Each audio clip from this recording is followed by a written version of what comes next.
어려운 법을 알기 쉽게 맞춰드립니다. 맞춤형 법률 맛집 맞춤법 TV. 안녕하세요. 안녕하세요. 네, 반갑습니다. 반갑습니다. 예, 오늘 세 번째 상속 재산의 분배 비율을 어떻게 정할 것인가의 문제입니다. 아, 이것도 중요하다. 예, 어쩌면 상속 재산 분할 과정에서 가장 중요한 부분입니다. 여기서 협의가 안 되는 거예요. 돌아가신 아버님한테 네.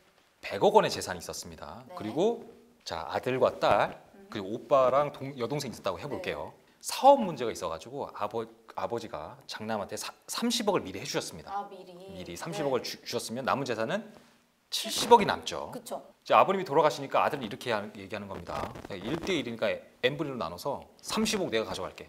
근데 여동생은 이게 맞나 이렇게 싶은 거예요. 뭣도 모르고 맞다고 할 수도 있죠. 그래? 그렇죠. 1대1 난 그거라도 좋아. 30억 언제 줄 건데? 아, 내가 알아서 줄게. 뭐 이러는 거예요. 그런데 돈 앞에서 그냥 이게 네. 이렇게 생각할 수도 있는 거예요. 남은 재산을 1대1로 나눠야 하는데 법정 상속분대로. 네. 그렇게 되면 아들은 실제로 얼마를 가져가죠? 그러면은 지금 65억 아니에요? 65억을 가져가죠. 왜냐면 30억을 미리 받아갔잖아요. 미리 받았으니까. 실질적인 상속 이익 비율은 65대 35가 되는 겁니다. 요 비율 기억하시고. 예, 그럼 다음 방법을 생각할 수도 있어요. 두 번째 방법은 뭐냐면 아버님이 그냥 갑작스레 돌아가셨다. 유언도 없이. 네. 그럼 100억의 재산이 있잖아요. 네. 어떻게 나누는 게 맞을까요? 1대1이죠. 1대1이죠. 50억씩 나누잖아요. 그러면 아들은 미리 30억을 가져갔으니 넌 20억만 받아가라는 거예요. 그러면 50대 50이 맞춰지잖아요. 그렇죠. 그게 두 번째 방법을 생각할 수도 있겠죠. 다행스러운 것은 우리나라 법은 이 두 번째 방법을 택하고 있어요. 아, 그래요? 예. 그래서 그 상속인들 중에 누가 얼마를 받았느냐에 따라서 최종적인 상속 재산의 분배 비율이 달라지는 거예요. 우리나라 법은 그렇게 해놨어요. 자, 이 과정에서 네. 먼저 알아두셔야 할 중요한 법률 용어가 있는데요. 이 용어 자체를 기억하실 필요는 전혀 없어요. 다만 네. 그런 개념이 있다는 것만 알고 계시면 되는데 이것이 바로 구체적 상속분이라는 개념입니다. 구체적 상속분. 네, 구체적 상속분. 일상 용어가 아니니까 잊으셔도 돼요. 네. 중요한 거는 미리 재산을 받아가는 사람이 있으면 덜 가져간다거나 뭐 기여분이 있으면 재산을 더 많이 가져간다. 그래서 네. 실질적인 상속 재산의 분배 비율을 의미합니다. 이 구체적 상속분이라는 것은요. 아. 예. 자, 아까 말씀드린 예에서 돌아가면 법정 상속분은 1대1이었는데 구체적 상속분은 2대5가 된 거예요. 그렇죠. 네. 아. 자, 이렇게 구체적 상속분에 영향을 주는 요소를 말씀드립니다. 네. 첫 번째는 기여분이에요. 예전에 한번 했던 예전에 거. 한번 네, 저희가 네. 기여분 100% 인정받은 사건이 네. 있었잖아요. 네. 그때는 기여분 100% 인정받으면 상속재산 분배 비율은 1대0이 돼버리죠. 그쵸. 내가 다 갖고 와버리니까. 그러면 이렇게 상속인 중에 기여분을 인정받는 사람이 있을 경우에는 상속재산 분할 관계가 통으로 판이 변해버려요. 그쵸. 분배 비율이 통으로 변합니다.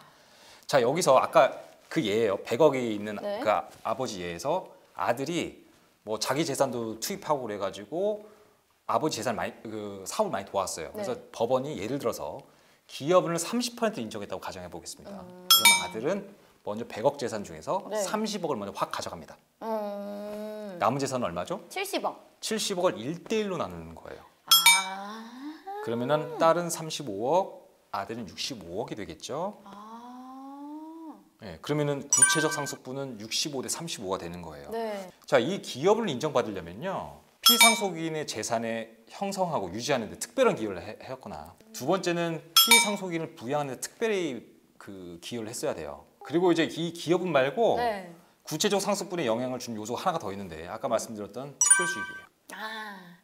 네. 미리 재산을 받아간 사람. 나중에 받은 상속분을 미리 받았다라고 계산을 하는 거예요. 아까 아들이 사업 때문에 30억을 먼저 받아갔잖아요. 그거는 너무 50억 중에서 30억을 미리 받은 걸로 하고 넌 그러니까 20억만 받아가 그 논리거든요. 네. 그러면은 아들이 받은 재산 중에서 어디까지가 특별 수익이 될 것인가? 이것도 문제가 될 수 있어요. 아까 얘는 그냥 30억을 뭉텅이로 줬는데 이래서 그렇죠. 장기간에 걸쳐 나눠서 줬을 경우 뭐 이런 경우는 어디까지 그게 제일 특별 수익이냐가 네. 문제가 될 수 있는데 이 주제만으로는요. 네. 제가 여기 계신 분들이죠. 함 아나운서님, 네. 감독님, 제작진들 이게 제발 살려줘 할 때까지 저 말할 수 있어요. 너무너무 이게 정말 이해가 많고 마이크 배터리 없는 것 같아요, 변호사님 진짜 지금. 네. 근데 그거는 우리가 모두 원하지 않는 거잖아요. 네, 그래서 그렇죠, 제가 그렇죠. 가장 질문 많이 한 것들 3개만 줄였습니다. 자, 첫 번째. 첫 번째, 아들이 재산을 언제 받았는지는 중요하지 않아요. 40년 전에 받은 재산도 입증만 가능하다면 다 들어갑니다. 그러니까 그게 두 번째예요. 아들이 30년 전에 5억을 받았는데 지금 100억이다. 그럼 100억으로 계산해. 넌 100억을 받은 것으로.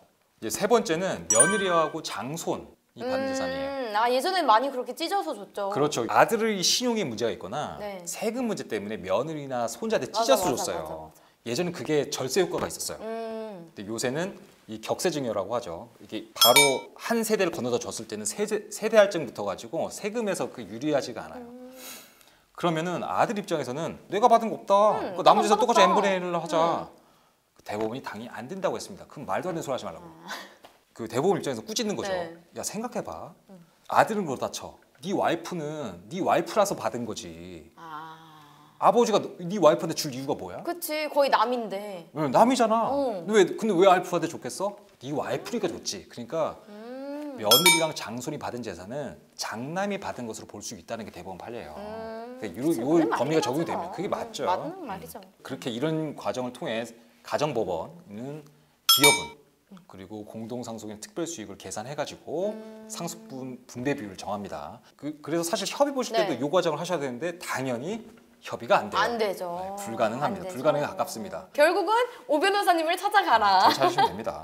좋습니다. 네, 이렇게 해서 저희가 오늘 알아본 거는 이제 상속 재산 분할 과정에서 확정해야 할 4가지 중 중에 세 번째. 세 번째 하나가 더 남았습니다. 놀랍죠, 여러분? 네, 아직 끝나지 않았습니다. 오늘도 저희 영상 보시고 좋으셨다면 구독. 좋아요, 알림 설정까지 많이 많이 부탁드릴게요. 안녕. 감사합니다. 약간 머리 아파요 지금.